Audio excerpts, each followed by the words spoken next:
kulankan ayaa loogu duceynaya Allah u naxariistay Professor Daahir Xasan Guutaale oo kamid ah la taliyaasha wasaaradda shaqada iyo arrimaha bulshada ay soo qaban qaabisay wasaaradda shaqada iyo arrimaha bulshada ayaa lagu qabtay magaalada Muqdisho waxaana ka soo qayb galay ra'iisul wasaare ku-xigeenka xukuumadda federaalka ee Soomaaliya mas'uuliyiinta wasaaradda shaqada iyo arrimaha bulshada ehelka Professor Guutaale iyo marti kale Kamar Daahir Guutaale oo ah wiil oo dhalay professorka iyo Maxamed Aadan Koofi agaasimihii hore ee hay'adda socdaalka iyo jinsiyadaha ayaa tilmaamay inuu ahaa qof aad u naxariis badan Yusuf Salaad Warsame oo la taliyaasha wasaaradda shaqada kamid ah oo ay muddo soo wada shaqeeyeen Professor Guutaale ayaa ka hadlay taariikhdiisa oo kooban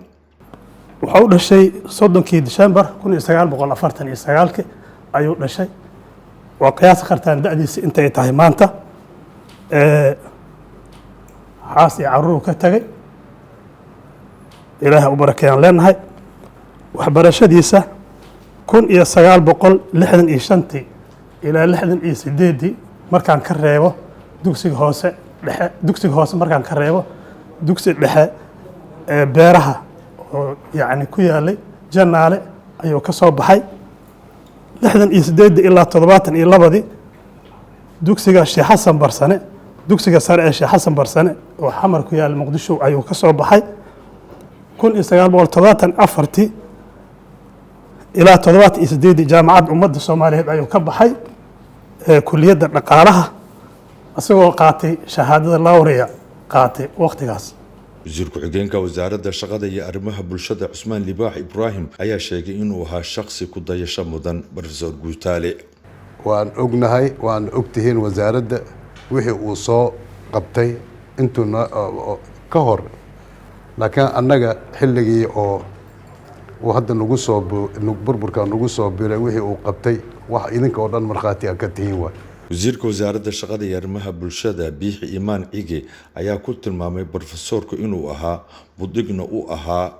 wasaaradda shaqada iyo arrimaha bulshada waxa ugu weyn ee maanta anfacaya